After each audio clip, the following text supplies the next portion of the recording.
नमस्कार दोस्तों, स्वागत है आप सभी का ब्रेन बॉक्स यूट्यूब चैनल पर। अगर आप लोगों ने चैनल को सब्सक्राइब नहीं किया है तो जल्दी से चैनल को सब्सक्राइब कर लीजिए, बेल आइकन को प्रेस करना बिल्कुल भी ना भूलें ताकि आने वाले वीडियोस की नोटिफिकेशन आप लोगों को मिलते रहें। तो दोस्तों, आरआरबी ने एक बहुत बड़ा चेंज किया था, आप लोगों को ये तो पता चल ही चुका होगा। इतने सालों का जो उसका रिकॉर्ड रहा है उसको उसने बदल दिया इस बार, और सेक्शनल टाइमिंग लेकर आ गया, जो कि एक तरीके से अच्छा भी है बुरा भी है। कुछ लोगों के लिए अच्छा है तो कुछ लोगों के लिए बुरा है। तो यहां पर दोस्तों मैं बात करने वाला हूं कि हमको कैसे इस 30 मिनट्स वाली स्ट्रेटेजी को अप्लाई करना चाहिए आपके मैथ्स और रीजनिंग के लिए। मैं सिर्फ ये दो सब्जेक्ट की बात करूंगा, कंप्यूटर के बारे में भी बात करूंगा। तो वैसे कंप्यूटर में जरूरत क्या है यार, उसमें 15 मिनट में आराम से बना सकते हो सारे क्वेश्चन, तो उसमें बात करने की जरूरत नहीं है। तो बात हम करेंगे सिर्फ और सिर्फ यहाँ पर रीजनिंग और क्वांट की। होता क्या था दोस्तों, जब मैं आज से पुरानी बात करता हूं, जब मैंने ये पेपर क्लियर किया था 2016 में, तो 16 नहीं सॉरी 17 में जब मैंने ये क्लियर किया था, तो उस समय क्या था कि सेक्शनल टाइमिंग नहीं हुआ करता था। और मैंने कितना कितना समय दिया था, मैं एक बार अपनी स्ट्रेटेजी बता देता हूं। मैंने क्या किया था कि शुरू का नहीं, 1 घंटा 10 मिनट जो है ये मैं मैथ्स और रीजनिंग के लिए रखा था, ठीक है। और इसके अलावा जो बाकी का टाइम था, जो बाकी का 40 मिनट था, उस 40 मिनट में मैंने अप्रॉक्स कंप्यूटर को दिया था 12 मिनट, ठीक है। और इंग्लिश हिंदी, मैंने इंग्लिश पहले लिया था, फिर उसके बाद 8 मिनट के बाद मैं स्विच कर दिया था, क्योंकि इंग्लिश बन नहीं पा रहा था। तो हिंदी में अच्छे नंबर आ गए थे मेरे, अप्रॉक्स कितने आए थे, 23 समथिंग कुछ नंबर आ गए थे, तो अच्छे नंबर थे वो। और इसमें मैंने दिया था लगभग 18 मिनट। और इसके अलावा दोस्तों एक और जो आपका सब्जेक्ट होता है जीके, उसमें अच्छा ये 18 मिनट जो है दोस्तों, ये मैंने हिंदी बनाने में दिया था। इसके अलावा मेरे 8 मिनट और वेस्ट हुए थे, तो उस मिनट को भी काउंट कर लीजिएगा। और बाकी जो समय बच रहा है वो समय मैंने जीके में दिया था। अप्रॉक्स जो मेरे मार्क्स आए थे दोस्तों इस पूरे एग्जाम में, वो मार्क्स थे मेरे 86.31, ठीक है। ये मेरे मार्क्स थे। और जो कट ऑफ गई थी दोस्तों, कट ऑफ गई थी 70 सॉरी ये 81 था, ठीक है, 86.81। और जो कट ऑफ गई थी 80 नहीं 73.31। अभी सुन के बहुत अच्छा लग रहा होगा, सर सिर्फ 73.31 जनरल की कट ऑफ की बाद में बात कर रहा हूं, जनरल कैटेगरी से मैं था, तो ये चीज 73.31 आपको लग रहा होगा, सर सिर्फ 73.31। भैया पेपर का लेवल उस समय ना कोई ऑनलाइन क्लासेस होती थी ना कुछ, घर पे खुद से ही पढ़ना पड़ता था सारी चीजें। आजकल आपको इतनी सारी चीजें मिल जाती है, टेलीग्राम खोलोगे 50 चीजें मिल जाएगी, ऑनलाइन देखोगे इतने हजारों टीचर्स भरे पड़े हैं, जिससे मर्जी उससे पढ़ लो, इतना इतना कंटेंट दे रहे हैं सब, एक से एक आपको चीजें मिल रही है। तो कंपटीशन बढ़ गया है भैया, ठीक है। आज से ये 6 साल पुरानी बात है, 6-7 साल पुरानी बात है। तो इस चीज को मत देखिएगा कि भैया इतना कम गया था, ये सब चीजों से मतलब नहीं है। दूसरी चीज दोस्तों आप लोगों को और बता दूं कि ये जो कट ऑफ गया था ना, मेरे ये नंबर आने के बावजूद मैं एकदम बॉर्डर लाइन पे क्लियर किया था पेपर को। मेरे एक फ्रेंड का 86.5 के आसपास आया था, 86.50 के आसपास आया था, सॉरी 86.30, उसका सिलेक्शन नहीं हुआ था। तो आप सोच सकते हो कि कितना मार्जिन रहता है। 0.03 से उसका जो सिलेक्शन रुका था वो 0.02 से रुका था। लोग बोलते हैं ना सर मेरा 0.25 से रुक गया, उसका 0.02 से रुका था सिलेक्शन। आरआरबी क्लर्क में हो गया था उसका, तो आज की डेट पे तो वो बैंक ऑफ इंडिया में है, मैनेजर बन के बैठा हुआ है। मैंने जॉब छोड़ दी, ठीक है। तो बात करते हैं स्ट्रैटेजी की, ये सब चीज़ें तो लगी रहती है। स्ट्रैटेजी क्या आप अप्लाई करनी चाहिए। मैं अगर होता तो मैं क्या करता, मैं वही चीज़ आपको बताऊंगा। अगर मैं होता तो मैं क्या करता, देखो बाकी के सब्जेक्ट में समय बिल्कुल सफिशिएंट दिया गया है, 15-15 मिनट वगैरह जो भी दिया हुआ है बिल्कुल सफिशिएंट है। इंग्लिश के लिए 30 मिनट्स मेरे हिसाब से थोड़ा सा ज़्यादा है, क्योंकि जो इंग्लिश लैंग्वेज है हर कोई उतना टाइम नहीं लेता, 30 मिनट्स नहीं लेता। कुछ लोग 20 मिनट 22 मिनट में भी बना लेते हैं, तो थोड़ा सा समय ज़्यादा है, पर ये अच्छा ही है आपके लिए, आप थोड़ा सा एक्यूरेसी पे फोकस कर सकते हो। अब बात करेंगे मैथ्स और रीजनिंग की। तो रीजनिंग के सेक्शन में दोस्तों आपको स्टार्ट कैसे करना चाहिए। तो रीजनिंग के सेक्शन में सबसे पहले दोस्तों आपको 2 मिनट का जो समय है वो गो थ्रू करना है। क्या गो थ्रू करना है आपको पूरे पेपर को गो थ्रू करना है। आप 1 से लेकर ऐसे नेक्स्ट नेक्स्ट नेक्स्ट नेक्स्ट करके करते जाइए, पूरे 40 क्वेश्चन आपको देखना है। ये 2 मिनट बर्बाद हो रहे हैं ऐसा मत सोचना। ये 2 मिनट आपके जो नंबर बढ़ा देंगे ना, वो कहने का हिसाब नहीं रहेगा आपके पास। इतने ज्यादा मतलब आपको इस चीज से वैल्यू मिलेगी, फायदा मिलेगा। आप खुद मुझे आके बोलोगे सर ये वाला जो आपने बोला ना, ये बहुत अच्छी चीज आपने बोली। होता क्या है दोस्तों कि जब हम एग्जाम में बना रहे होते हैं ना, तो शुरू में हार्ड क्वेश्चन अगर मिल जाते हैं हम उसी में उलझ जाते हैं। जैसे मेरे साथ एक बार हुआ था कि मैं उलझ गया था और बाद में जाके देखा तो आखिरी में सिंप्लीफिकेशन के क्वेश्चन आए थे मेंस में। सिंप्लीफिकेशन और अप्रॉक्सीमेशन हाँ आते हैं मेंस में, और उस समय तो बिल्कुल आते थे। तो आखिरी में जाके वो 5 क्वेश्चन मेरे 5 नंबर ऐसे ही बर्बाद हो गए क्योंकि मेरा समय जा चुका था, 30-40 सेकंड बचा हुआ था। तो ये गलती बिल्कुल मत करिए। सबसे पहले क्या करना है, 2 मिनट भी नहीं लगेगा दोस्तों पूरे 40 क्वेश्चन को बस ऐसे नेक्स्ट नेक्स्ट नेक्स्ट नेक्स्ट करके आपको देखते जाना है। आप ये चीज कर लोगे ना, आपको ये पता चल जाएगा कितने मिसलेनियस हैं, कितने आपके क्रिटिकल रीजनिंग के क्वेश्चन हैं और कितने आपके पजल्स हैं।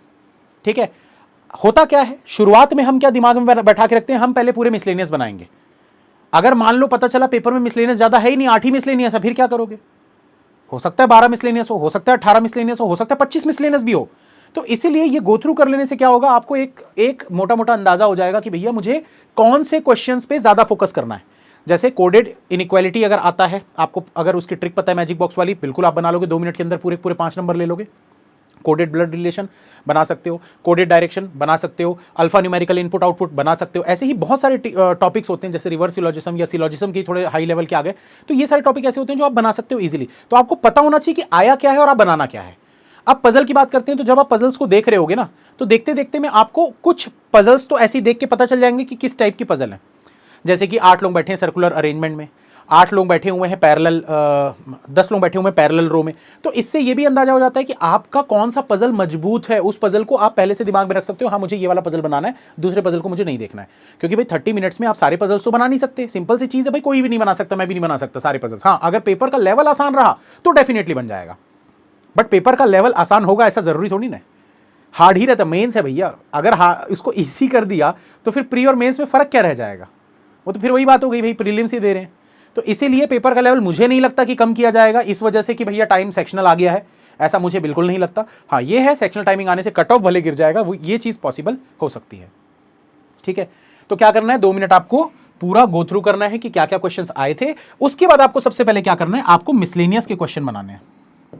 मिसलेनियस क्वेश्चंस बनाने से क्या होगा कि आप कम से कम एक सिक्योर कर लोगे अपने कुछ मार्क्स, 10-12 जितने भी होंगे उतने नंबर आप सिक्योर कर लोगे, सेक्शनल कट ऑफ वगैरह की टेंशन आपकी निकल जाएगी। इसके बाद आपको जाना है 2 पजल पे, कम से कम 2 पजल आपको बनाना है। 2 पजल को आप टारगेट करिए कि 2 पजल बन जाए आपसे। ठीक है, उसके बाद अगर आप क्रिटिकल रीजनिंग बनाते हैं, छूते हैं, तो बिल्कुल आप बनाइए क्रिटिकल रीजनिंग। अगर आप नहीं छूते हैं, अच्छी चीज करते हैं, तो अच्छी चीज इसलिए क्योंकि एक्यूरेसी की गारंटी नहीं होती उसमें। ठीक है, एक्यूरेसी की गारंटी बिल्कुल, मतलब मैं बोलूं तो 100 में से 1-2% ही होते हैं जिनकी एक्यूरेसी 100% होती है, बाकी किसी की एक्यूरेसी पूरी 100% उसमें नहीं होती है। लेकिन ये वाली चीज़ों में 100% एक्यूरेसी मिलती है। तो जिसमें एक्यूरेसी आपको पहले मतलब मिलती है पूरी की पूरी, उसको पहले आपको बनाना है। उसके बाद जाइए क्रिटिकल में 2-4 क्वेश्चन, 5 क्वेश्चन जो भी आप बनाना चाहते हैं बना लीजिए। फिर अगर समय बचता है तो पजल पे आइए, वरना मत आइए। वैसे तो मैं आप लोगों को एक सजेशन देना चाहूंगा, लास्ट के लिए पजल मत छोड़ना।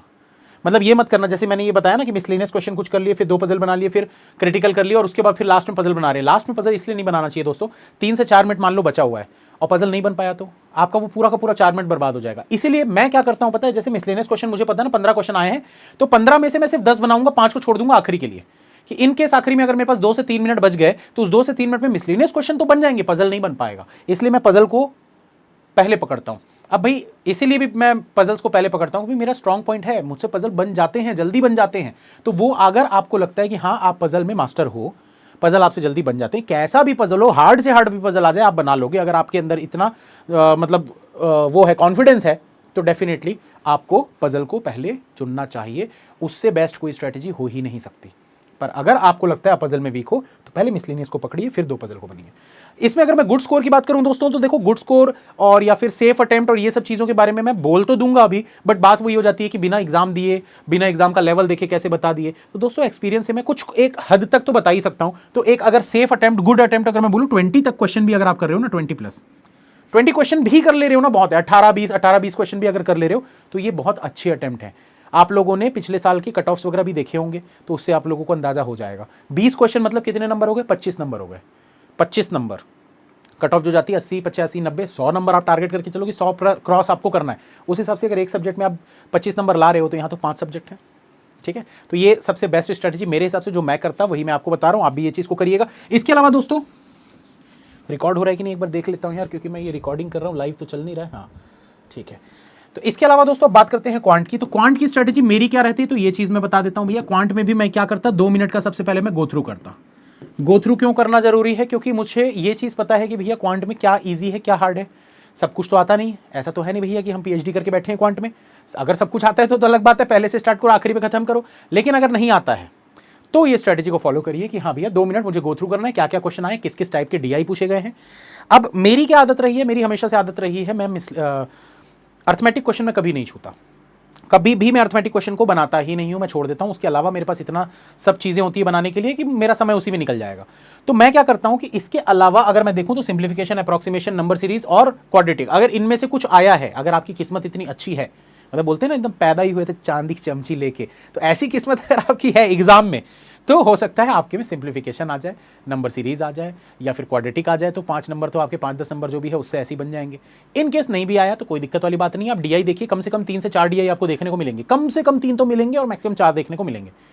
अब वो डीआई जो होते हैं ना भाई, डीआई में भी अलग अलग प्रकार के डीआई होते हैं, ठीक है। तो सबसे ज़्यादा लोग जो नफरत करते हैं डीआई से कैसलेट, लेकिन मुझे अच्छा लगता है, वो बन जाता है क्योंकि, तो मैं तो सारे डीआई बनाता हूं। आप अपने हिसाब से डिसाइड करिएगा आपको किस टाइप के डीआई बनते हैं, किस टाइप के नहीं बनते। लाइन चार्ट, पाई चार्ट, जो भी चीज़ें हैं, अगर आप कंफर्टेबल हो उसमें, डीआई की प्रैक्टिस आपने खूब की हुई है, तो डेफिनेटली आपसे सारे डीआईज बन जाएंगे। बहुत ईजी आते हैं यार, बहुत तो नहीं बोलूँगा, मतलब ईजी आते हैं मेरे लिए, थोड़ा सा मैं मान रहा हूँ ईजी आते, तो मैं आपको बोल रहा हूँ हाँ ईजी आते, मॉडरेट बोल सकते हो आप, उसको बना लोगे।